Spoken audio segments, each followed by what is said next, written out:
Christmas ആഘോഷത്തിനായി ബീച്ചിലെത്തിയ യുവാക്കളെ വെട്ടിപ്പരിക്കേൽപ്പിച്ച പ്രതികൾ പിടിയിലായി. സഹോദരങ്ങളായ യുവാക്കളെ വെട്ടിയ വടിവാൾ പോലീസ് കണ്ടെത്തി. മുൻവൈരാഗ്യമാണ് ആക്രമണ കാരണമെന്ന പ്രതികൾ പോലീസിന് മൊഴി നൽകി.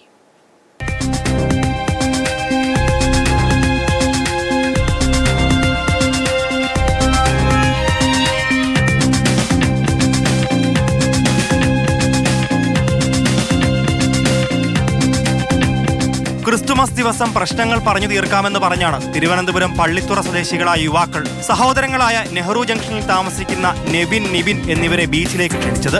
ബീച്ചിലെത്തിയ യുവാക്കളുമായി പ്രതികൾ വാക്കേറ്റമായി. തുടർന്ന് ഇവർ നിബിനെയും അതിക്രൂരമായി മർദ്ദിച്ചു. മർദ്ദനത്തിനൊടുവിൽ വിമൽദാസ്, ജോജോ, അഖിൽ എന്നിവർ ചേർന്ന് ഇരുവരെയും വെട്ടുകയായിരുന്നു.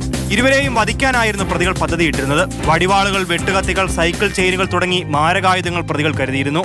അക്രമം ചെറുക്കാനുള്ള ശ്രമത്തിന്റെ ഭാഗമായി സഹോദരങ്ങൾ പ്രതികളുടെ വടിവാൾ പിടിച്ചുവാങ്ങി പ്രതികളിലൊരാളായ വിമൽദാസിനെ വെട്ടിപ്പരിക്കേൽപ്പിച്ചു. ആക്രമണത്തിൽ സഹോദരങ്ങൾക്ക് ഗുരുതരമായി പരിക്കേറ്റു. കൈക്കും കാലിനും നെഞ്ചിനും വെട്ടേറ്റ യുവാക്കൾ മരണപ്പെട്ടു എന്ന് കരുതിയാണ് പ്രതികൾ മടങ്ങിയത്. CCTV ദൃശ്യങ്ങൾ കേന്ദ്രീകരിച്ചും സാക്ഷിമൊഴികളുടെ അടിസ്ഥാനത്തിലുമാണ് പ്രതികളെ അറസ്റ്റ് ചെയ്തത്.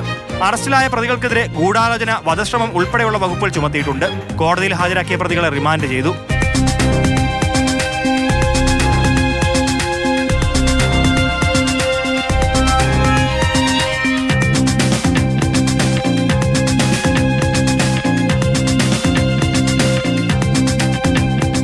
മാതൃഭൂമി ന്യൂസ്, തിരുവനന്തപുരം.